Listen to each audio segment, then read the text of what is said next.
Assalamualaikum warahmatullahi wabarakatuh. Di sini saya Ramadan Putrauni Pratama beserta rekan saya Salsa Dwika Ramadania akan menjelaskan mengenai presentasi metode pelaksanaan dan pengawasan konstruksi. Di mana pada tugas kali ini yaitu meresum mengenai materi metode pelaksanaan dan pengawasan konstruksi serta mengaitkannya dengan proyek yang ada di lapangan. Namun pada presentasi kali ini karena kami diletakkan magang di laboratorium pengujian konstruksi dan bangunan, jadi kami tidak diikutsertakan dalam proyek di lapangan. Oleh karena itu pada presentasi kali ini kami hanya akan memaparkan mengenai resume metode pelaksanaan dan pengawasan konstruksi.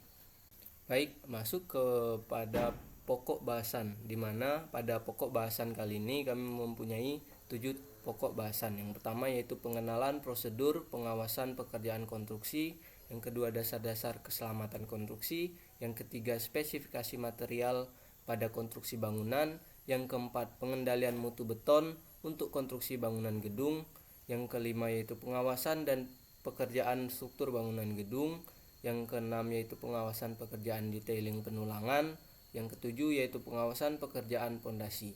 Masuk ke pembahasan yang pertama yaitu pengenalan prosedur pengawasan pekerjaan konstruksi.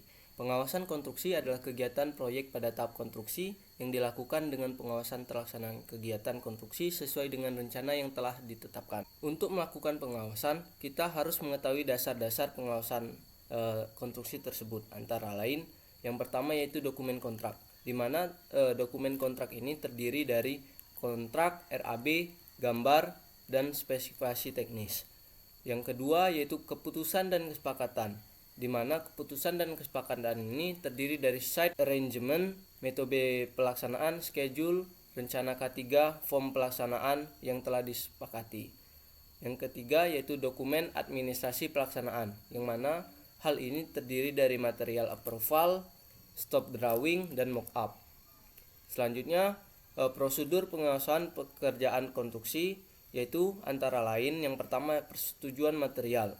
Pada dasarnya hal ini termasuk dokumen kontrak dan spesifikasi produk. Yang kedua yaitu persetujuan drawing approval, yang mana pada dasarnya hal ini yaitu terdiri dari dokumen kontrak, spesifikasi produk, dan persetujuan material. Yang ketiga yaitu schedule, di mana hal ini termasuk dokumen kontrak, working method, dan kurva S. Yang keempat yaitu work permit, di mana hal ini berisi persetujuan material, shop drawing approval, schedule, work method, checklist, safety plan, dan SOP. Yang kelima yaitu post work, di mana hal ini terdiri dari work permit dan mock up. Yang terakhir yaitu safety atau K3, di mana ini terdiri dari dokumen kontrak, rencana K3, dan SOP. Baik, pada pembahasan berikutnya yaitu dasar-dasar keselamatan konstruksi. Yang pertama yaitu sasaran keselamatan konstruksi, di mana sasaran keselamatan konstruksi ini terdiri dari melindungi pekerjaan dan orang lainnya di tempat kerja. Yang kedua yaitu menjamin setiap material atau alat konstruksi yang dipakai secara aman dan efisien. Yang ketiga yaitu menjamin proses konstruksi berjalan dengan lancar. Yang kedua yaitu tujuan dari K3 ini. Yang pertama yaitu proses produksi lancar, produktivitas meningkat, dan yang terakhir yaitu kesejahteraan meningkat. Dan yang ke C yaitu lambang K3, di mana lambang K3 ini yang pertama memiliki arti tanda palang dari bebas dari kecelakaan dari penyakit akibat kerja. Yang kedua yaitu arti dari roda gigi yaitu bekerja dengan kesegaran jasmani dan rohani. Yang ketiga arti dari warna putih ini yaitu bersih dan suci. Yang keempat yaitu arti warna hijau, selamat, sehat, sejahtera.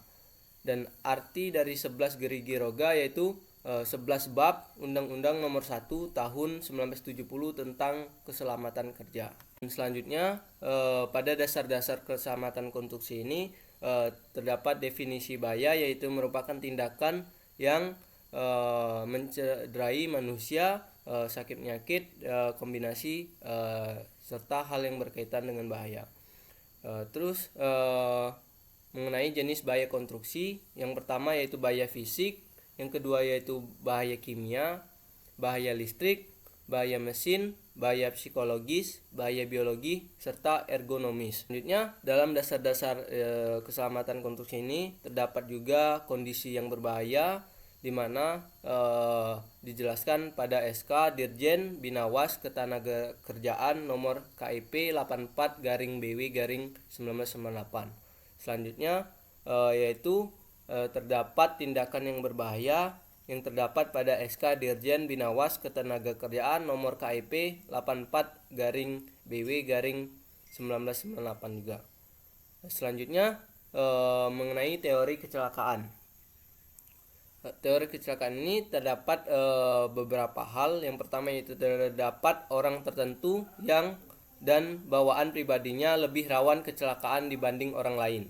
Yang kedua yaitu pekerjaan yang diberi kebebasan untuk menetapkan target kerjanya sendiri akan menghasilkan hasil kerja yang lebih berkualitas dan berperilaku lebih aman. Yang selanjutnya yaitu asiden dan insiden. Asiden yaitu kejadian yang tidak dikehendaki dan tidak diduga atau tidak tiba-tiba yang dapat menimbulkan korban manusia.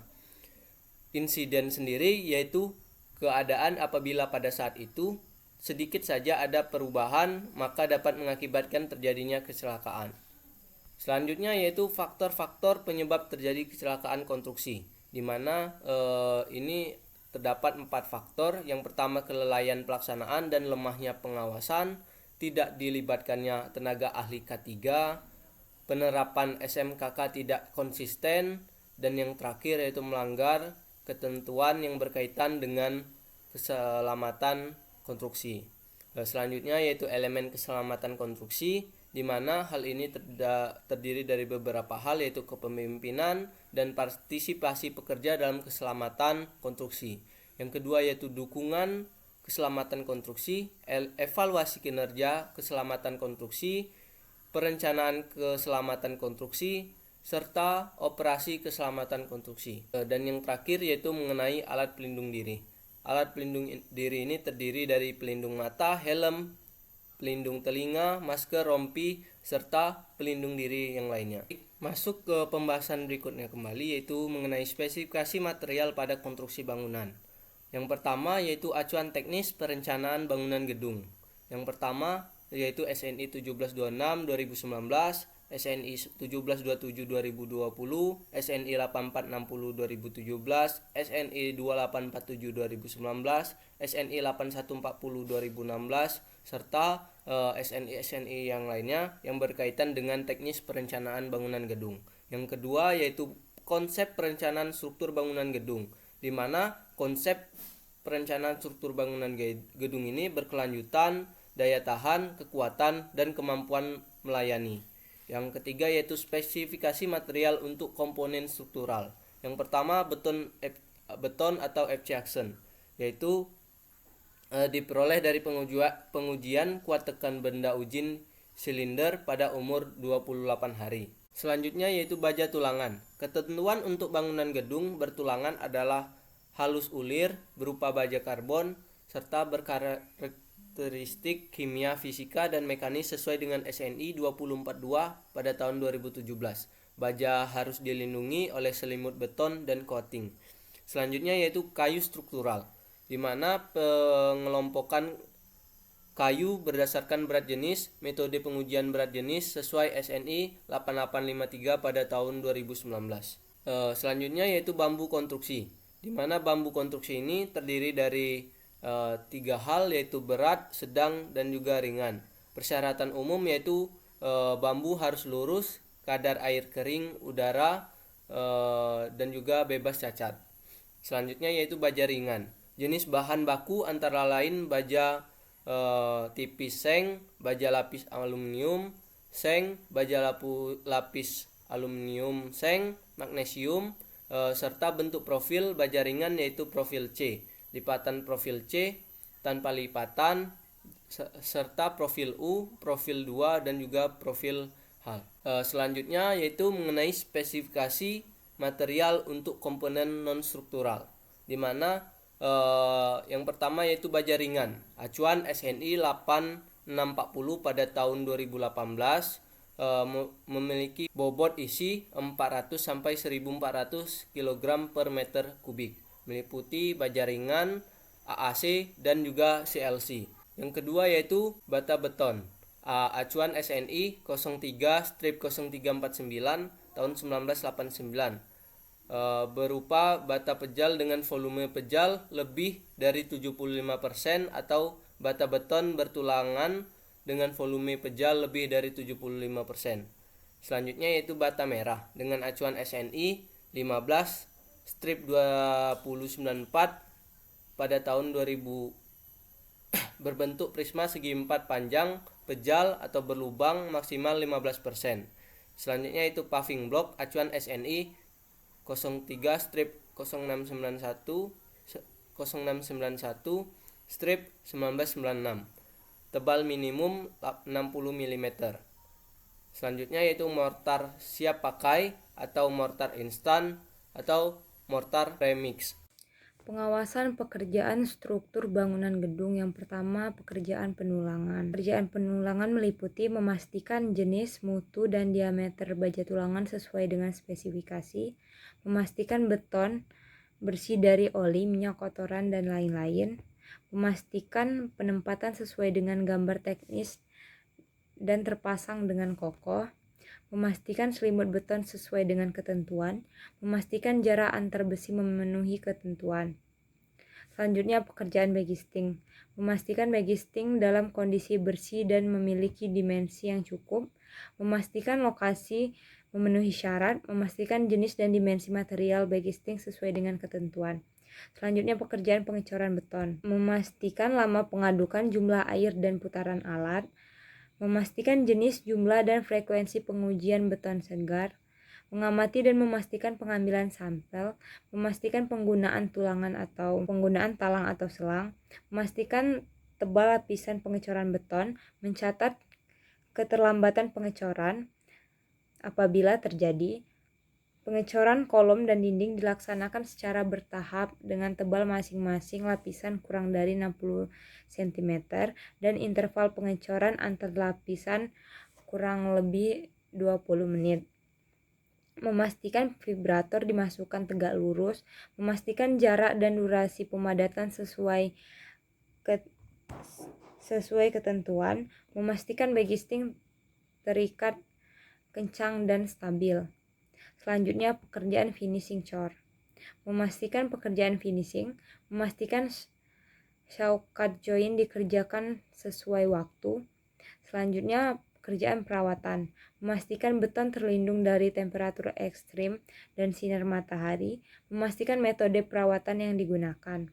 Selanjutnya pekerjaan pembongkaran bagisting dan shoring, memastikan pembongkaran bagisting dari penopang, memastikan beton sudah mencapai kekuatan tekan minimum yang diperlukan, memastikan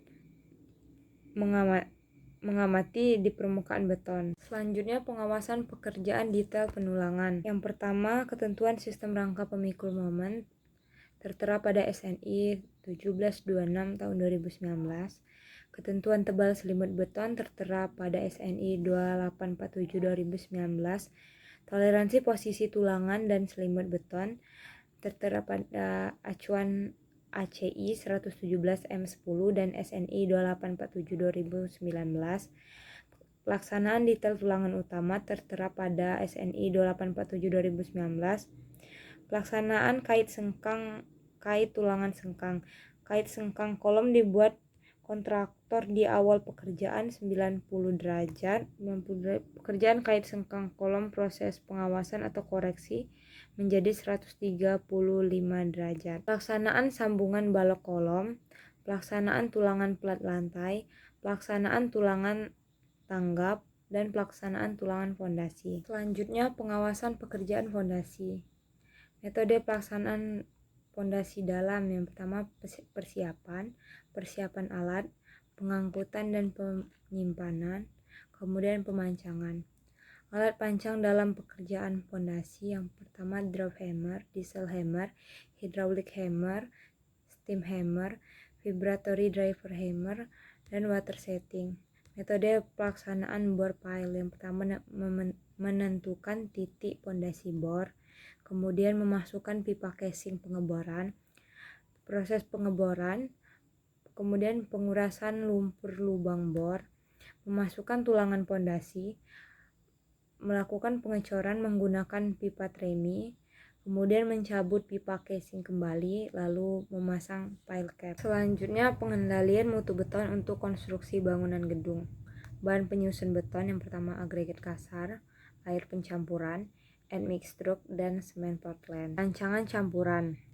Rancangan campuran meliputi pemilihan slam, pemilihan ukuran besar butir agregat maksimum, perkiraan air pencampuran dan kandungan udaranya, perhitungan kadar semen, perkiraan kadar agregat kasar dan agregat halus, penyesuaian terhadap kelembapan agregat, dan pembuatan campuran percobaan. Campuran pengiriman dan pengecoran harus memenuhi ketentuan. Campuran beton harus homogen dan seragam. Campuran beton harus memiliki konsistensi yang memudahkan pekerjaan pengecoran. Apabila campuran kental, perlu ditambahkan admixture. Kemudian pengambilan sampel dengan acuan SNI 2458/2018.